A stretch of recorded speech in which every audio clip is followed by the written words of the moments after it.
All right, here we go.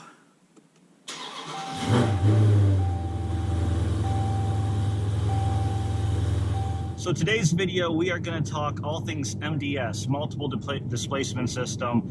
We are going to talk about how you know when it's on, how to disable it, and then we're going to talk about what exactly it is, what it does, kind of overview of how it works, finally, how to permanently disable it. Well, how do you know when it's on? Well, the easiest way is go to the fuel economy gauge, right here where it shows the dial with the miles per gallon, and then once you are in it, you can see it pops up 4-cylinder.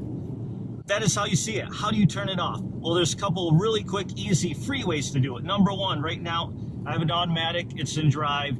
All you do is simply put it to manual and watch this. Bam, disappears. Instantly goes to 8-cylinder mode, which is why in a lot of my videos, you'll see me driving around in manual mode is just to turn that off. The other way to do it, now let's go ahead and put it back into drive. 4-cylinder should pop back up. There it is. Let's go ahead and hit the drag button. Electronic stability control drag. Well, first it tells you that.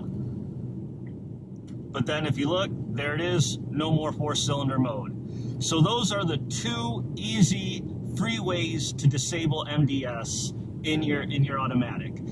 Now this is a 1320, so all I have for engine is normal in drag mode. Now in other Scat packs, you will probably have, I believe, sport and track mode. I'm pretty sure track mode is the same as, well, it's not the same as track. It does different things, but I'm pretty sure track mode will also disable MDS for you. Not sure about sport. I think it does, but I can't say for sure. So if you have a Scat and you've got sport and track, and if you know for sure, go ahead and comment down below. Let us know if it does disable it for that. But in a 1320, put it in drag mode, or just stick it in manual mode. So let's go ahead, since we are in drag mode, let's take a quick little hit. That was fun. So let's go ahead and press that drag button, turn it off. Now we're back in normal mode, and let's see how long before it says we're going back into 4-cylinder mode.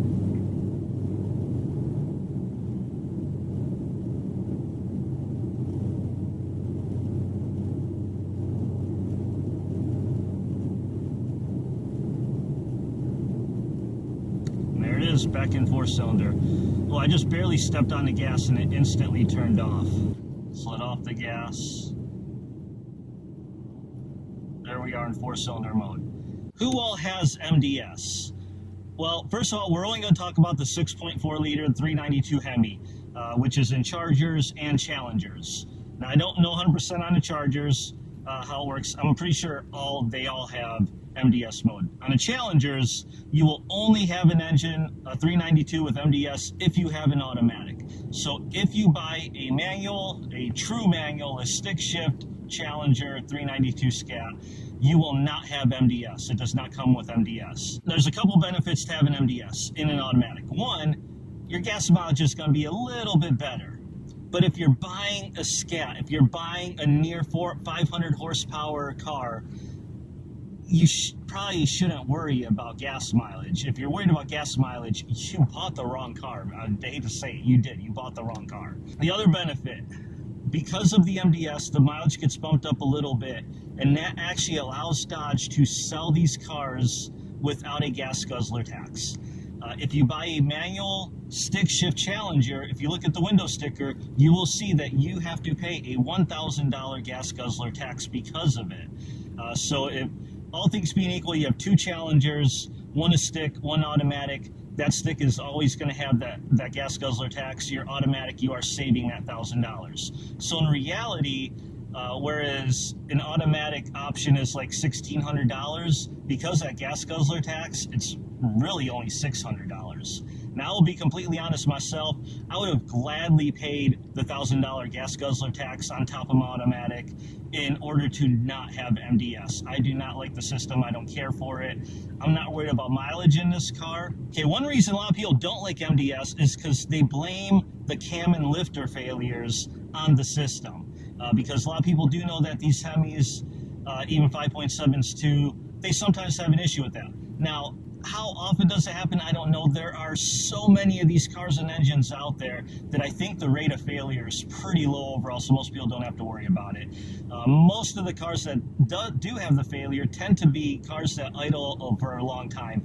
Service cars, police cars, taxis, cars that just sit there idling a lot tend to have the worst problems, and that's just because the oil system doesn't get oiled as well at idle. It really needs a higher RPM. Some people say around 1500 RPM to really get things oiled up really good up top there where all the lifters and cam are. But that aside, one thing I don't like is I'm still in the braking period. I'm at 444 miles. Now, if you read about braking, how it works, it all has to do with seating the piston rings and just getting everything moored in together. And that's the key, wearing everything in together. Part of how that happens is there are pressures exerted on those pistons, on those piston rings. That pressure helps get everything seated, helps get everything broken in. You need combustion to create some of those pressures. Now, what happens when you go into four-cylinder mode? Well, only 4 cylinders are experiencing combustion. 4 cylinders are not. All right, so you tell me, knowing that at a high level, how does shutting 4 cylinders off affect braking? So you're going to have half of your engine is going to get broken in properly, then the other half not, or a slightly different rate. Things are going to wear slightly different. I can't see how that's good for the engine. Now, obviously, people say, well, if it wasn't good for the engine, the engineers wouldn't even have it or something. There might be truth to that. Common sense, I don't see how. At the very least, I do believe that Dodge should have disabled the system for at least the first 500 miles, kind of like they do with the trans brake. So that is why I've been really concerned at keeping four-cylinder mode off in this car this whole time. Now let's talk a little bit, how does MDS work? Again, high level, I'm not an engineer, I just kind of know things common sense, and I did read up on it.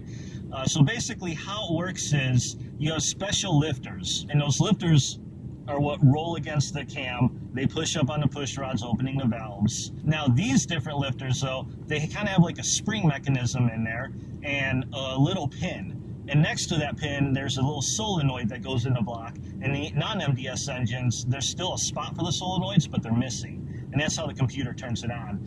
And basically, once the MDS activates, it kind of engages that pin in the lifter, which allows that spring to work. So when the lifter pushes against the push rod, instead of being solid and pushing it up, that push rod is pushing against that spring, and that spring has a rate to where the push rod will push inside the lifter, and it actually won't open the valves. Now here's the thing a lot of people don't realize about MDS. It does improve mileage, but it doesn't improve mileage that much. You're not going to all of a sudden jump from 14 miles a gallon to 28 miles a gallon because you're cutting off half your cylinders, so you think, oh, well, you must be doubling the mileage. It doesn't work that way.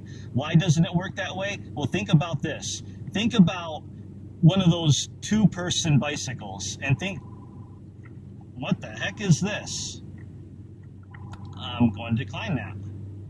Oh, that's interesting. I never had a Bluetooth call in here. Anyway, sorry about that. So think about two people on a bicycle, a tandem bicycle. They're both pedaling, moving along at 10 miles an hour, let's say.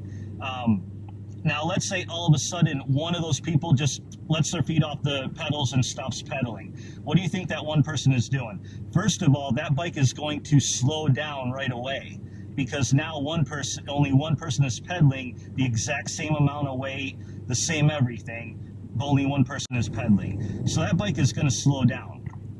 But here's the thing, on these cars, they can't let a car just have MDS activate and then all of a sudden you lug and lunge forward because your car slows down.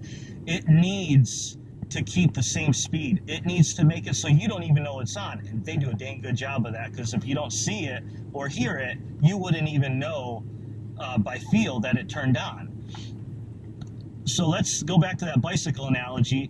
Let's say that one person, you want to keep going at 10 miles an hour, keep going the exact same speed, and not show any difference. What do you think that one person is going to have to do once that second person stops? They're going to have to pedal a lot harder. They're going to have to pedal even harder, because now that one person is doing the work of two people, and to keep the same speed and everything, that person is going to have to pedal a lot harder. Well, an engine's no different. You shut off 4 cylinders, the 4 cylinders that are still working, they're going to have to work a whole lot harder now to keep the same 4,000 pounds moving at the exact same speed without letting you feel anything. So because those 4 cylinders are working harder, guess what? They're using more fuel. And that is why when MDS turns on, your mileage doesn't jump by a whole lot. It jumps up, what, 10%, I think? Something like that. It's really not that much. And that is why, because those 4 cylinders that are working, they just have to work so much harder to keep everything going the way it was before. Okay, so now how do you permanently delete MDS? There's a couple ways. One, I believe that if you get a taser or some kind of, maybe not taser, but if you get your computer tuned, I believe they can tune it to tell the computer not to ever activate MDS and turn those solenoids on. I don't understand how that works, but I'm pretty sure you can get a tuner to tune it out. Downside to that is you void your warranty as soon as you break into the computer. The other way, really the better way, is to mechanically delete it, which means, I don't know if you need a new cam, but you definitely have to buy new lifters, remove those solenoids, but now you're breaking in the engine, you're pulling the heads, you're tearing into it. You may as well do a cam swap at that point, get a better cam. But of course with that, you do need a tune. You want to get it tuned. So to permanently mechanically disable MDS, just get rid of it 100%, not a cheap proposition. But if you do plan on camming your car, you might as well do it. You're already in there. You're already replacing the cam. I think if you're upgrading your cam, you probably have to disable it anyway. You have to get new lifters, so might as well just knock it out all at the same time. And that, my friends, is MDS on a 6.4 392. Hope you liked the video. Hope you got some information out of it. Like, comment, subscribe. I appreciate you guys watching, and we will see you in the next video. Peace.